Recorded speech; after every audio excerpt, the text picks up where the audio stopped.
冇理由日日都淨係食15蚊飯盒噶嘛。雖然覺得好靚仔，咁我買咗個 pizza， 資產500秒，今日稅都係30蚊港紙，夠食啦一個人一餐又一餐。好啦，個 pizza 而家擺咗喺裏面啦。咁點解要買呢個爐咧？就因為咧，佢其實超市嗰度咧嗰啲 pizza 有寫話 pizza 應該要加熱啦，將 pizza 攞出嚟啦，最好自然爐先至啦，跟住5分鐘要2分鐘。咁點解要買呢個爐咧？就係因為咧呢個爐咧其實佢有個點講啊？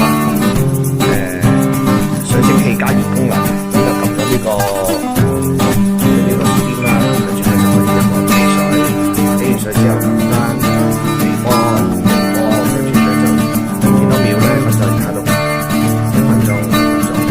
我通常就俾多20秒佢，咁就熱啲嘅，咁就開始就 OK 噶啦。